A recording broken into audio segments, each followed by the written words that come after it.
Gootonni Oromoo biyya isaaniif akkasumas ammoo uummata isaaniitiif aarsaawwan gurguddaa kaffaluun darban hedduudha. Keessattuu harka diinaatiin gootonni Oromoo galaafataman lakkoofsan qabanii. Kanneen keessaas qophii keenya irraatiin gooticha Abishee Garbaa irratti qopheeffanne isin biraan geenya.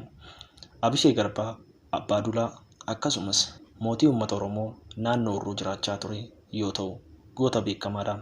Abbaan Abishee Garbaa Hurruubaa yoo ta'u, haati isaa ammoo Dagattee jedhamti. Aadde Dagatteen daldaltuu beekamtu yoo taatu, abbaan isaa ammoo abbaa dulaati.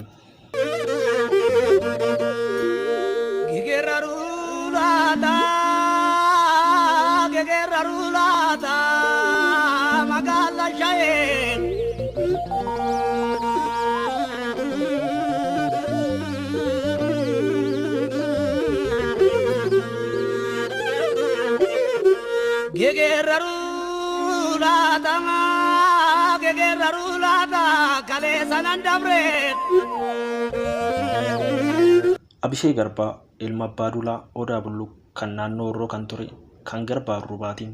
Garbaa Arruubaa sirna gadaatiin Odaa Bulluqiin filatamee akka abbaa dulaatti bara 1850 hanga 54tti tajaajilaa ture. Waggaa 4 akkuma tajaajileen Garbaan ni du'e.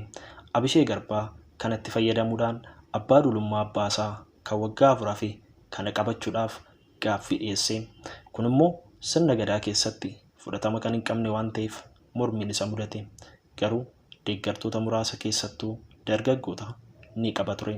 Boodarra Abisheen abbaa dulummaa abbaa isaa kana humnumaan dhaalee abbaa dulaa ta'e.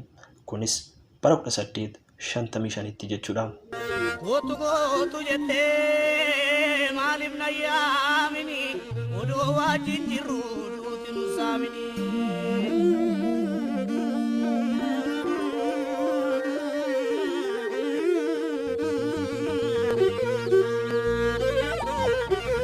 Waggaa arfanaafan xumuramanis Abisheen aangoo akka sirna gadaatti hin gadhiifne. Ittuma fufee warra kaan amansiisuun warra kaan ammoo doorsisuudhaan akka aangoo isaa fudhatan taasise.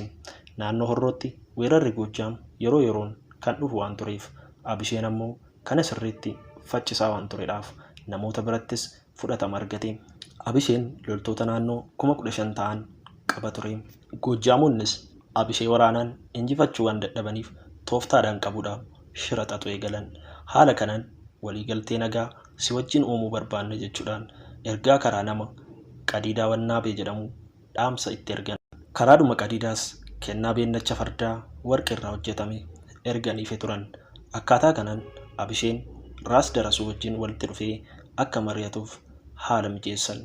Akka seera Oromoottis walii kakachuudhaan waadaa nageenyaa kana Abishee fi Goojjaamonni ni xumuran. Kakuun kun kan dhugaa hin taane abbootiin duulaa Oromoo akka Dabalaa Gannaa fi Dagaa Horoo jedhaman itti himanillee Abisheen garuu isaan hin nageenye ture.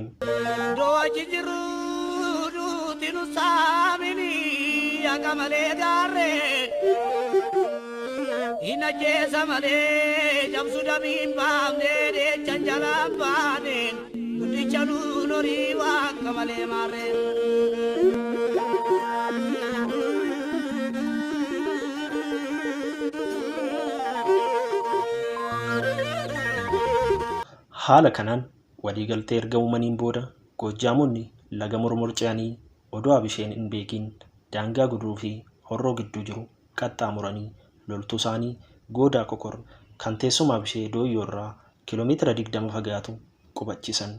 Abisheen erga kana dhaga'ee booda loltuu isaa kan lakkoofsaan 4,000 ta'an qabatee gara Goodaa Kokor deeme. Waliigaltee duraan waan qabaniif Abisheen waraanaaf hin deemne ture. Erga achi ga'een booda akka seera Oromootti bakara qabatanii mana ol seenuun safuu waan ta'eedhaaf Abisheen meeshaa saala kaa'ee gara dunkaana Goojjaamotaa mariidhaaf ol seeneen. Goojjaamonnis dunkaana keessatti Abishee qabanii gaadi'anii. Qabamuu isaa kana ibsuufis dibbee yeroo rukutan loltoonni Abishee waan raawwatame yeroo sumatti baruu danda'an. Loltoonni Abishee Garbaa Abisheen qabamuu isaa erga mirkaneeffataniin booda waraana jalqabanii waraana Goojjaamotaa rukutu jalqaban.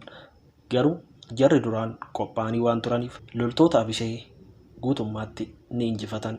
Lola kanarratti abbaa dulaa Dabaloo gannaa dabalatee loltoonni baay'een ni du'anii. Duulli kunis duula Goodaa Kokor jedhamee beekama. Duula Goodaa Kokor kan guraandhala 13 bara 1877 Abishee fi Raas Darasuu Abbaa Xooboo gidduutti godhame. Kanaan loltuun Abishee injifatame.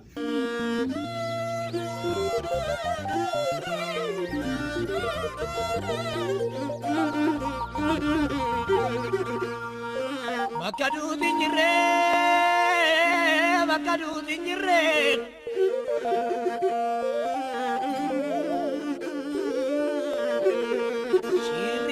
shirri warra cimaadha gaariidha. Abisheen erga gaadi'ameen booda deemuu waan dideef akka qotiyyootti harkootatti godhanii harkisanii gara Goojjaamitti geessan. Abisheenis gowwoomfamuusaa erga bareen booda aariidhaan quba harkasaa tokko alanfatee fixe jedhama. Erga Goojjaam geessaniin booda niitiin mootichaa goota loltuu isaanii yeroo baay'ee injifate kana arguuf fidaa jettee fichisiiste. Niitiin mootichaas godummaa isaa kanaan arrabsite. Kanaafis dubartoonni Orroo yeroo mammaakan kan godummaa keerraa kan gowwummaa kee siin jettee niitiin Adaar Tasammaa jechuudhaan mammaaku. Jabaadduun manamaa jireenya gaariidha duuti gaarii miti.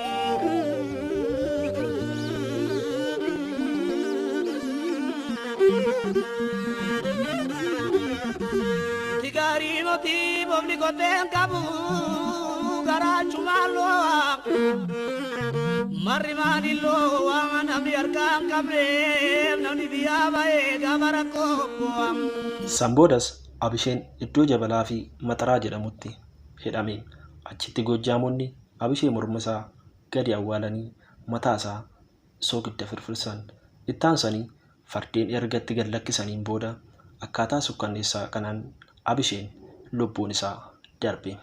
Reeffi isaas Bataskaana Dabra Maarqos keessa jirutti awwaalame. Kana dhoksuuf jecha garuu Gifraan akka du'etti odeessaa turanii. Abisheen erga du'ee booda Goojjaamonni aangoo obboleessa Abishee Fandalalaa Garbaatti kennanii. Fandalalaan gumaa Abishee deebisuu waan dideef uummannis itti geerara ture. Fudhatamni Fandalalaan uummata biratti qabu xiqqaa ture. Mootummaan Orroos odoo hin turin bakka adda addaatti qoqqoodamuudhaan warra Goojjaamotaaf amanamoo ta'aniif kenname. Fandalalaan Gubayyaa qofa akka bulchuufis taasifame. Yeroo Minilikii fi Goojjaamonni waraana Baaboo geggeessan Fandalalaan gara Goojjaamotaa goree lolaa ture. Kanaafis waraanni Minilik bara 1881tti Horroo rukutee ture.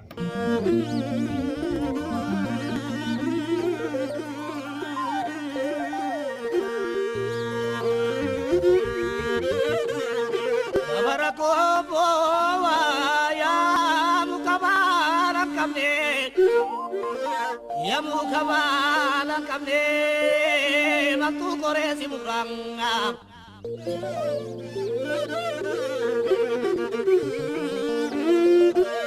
Reeffa Abishee Horrootti deebisuudhaaf yaaliin adda addaa godhamaa turullee hanga ammaatti hin milkoofne. Yeroo Xaaliyaaniin biyya kana qabatte ilma Abishee Fiitaawuraarii amanuun reeffa abbaasaa deebisuudhaaf yaalii guddaa taasisaa turus hin milkoofneef. Bara 1950ttis akaakayyuun Abishee Fiitaawuraarii ol jirraanis yaalii guddaa taasisaa tureera. Atu koresi murabu mesira samale nama biya bae bae barbada kabu du sawaran kabu saretunya samale.